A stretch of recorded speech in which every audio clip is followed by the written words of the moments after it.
मिलाकर देश में पिछले सप्ताह 752 मामले बढ़े और 7 मौतें हुई, जबकि 305 लोग ठीक हो गए या उन्हें छुट्टी दे दी गई। भारत ने सोमवार 26 मई 2025 को देश में कुल 1009 सक्रिय कोविड-19 मामले बताए।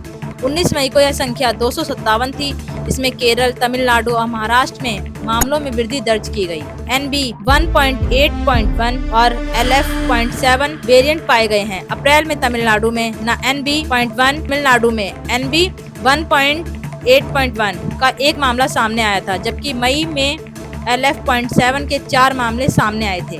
विश्व स्वास्थ्य संगठन ने LF.7 और NB 1.8 दोनों सब वेरिएंट को वेरिएंट अंडर मॉनिटरिंग के रूप में वर्गीकृत किया है, न कि वेरिएंट ऑफ कंसर्न और वेरिएंट ऑफ इंटरेस्ट के रूप में है। कथित तौर पर ये वेरिएंट चीन और एशिया के अन्य हिस्सों में कोविड-19 मामलों में उछाल के पीछे है। स्वास्थ्य मंत्रालय ने पिछले सप्ताह के अंत में कोविड-19 मामलों की समीक्षा की और कहा कि मामले मुख्य रूप से केरल, तमिलनाडु, महाराष्ट्र, कर्नाटक आदि राज्यों से सामने आए हैं। बैठक के बाद कहा गया, यह ध्यान देने योग्य है कि एकीकृत रोग निगरानी कार्यक्रम और ICMR के अखिल भारतीय श्वसन वायरस बहरी निगरानी नेटवर्क के माध्यम से कोविड-19 सहित श्वसन संबंधी बीमारियों की निगरानी के लिए एक मजबूत अखिल भारतीय प्रणाली है। यह देखा गया है कि इनमें से अधिकांश मामले हल्के हैं और घर पर ही देखभाल के तहत हैं। 1009 सक्रिय मामलों में से 430 केरल से हैं, जहां 19 मई से 335 मामले सामने आए हैं। महाराष्ट्र 209 मामलों के साथ दूसरे स्थान पर है, जिनमें से 153 पिछले सप्ताह से रिपोर्ट किए गए हैं। साथ ही 4 मौतें भी हुई हैं। दिल्ली में 99 मामले सामने आए, जिससे इनकी संख्या 104 हो गई। कुल मिलाकर देश में पिछले सप्ताह 752 मामले बढ़े और 7 मौतें हुई, जबकि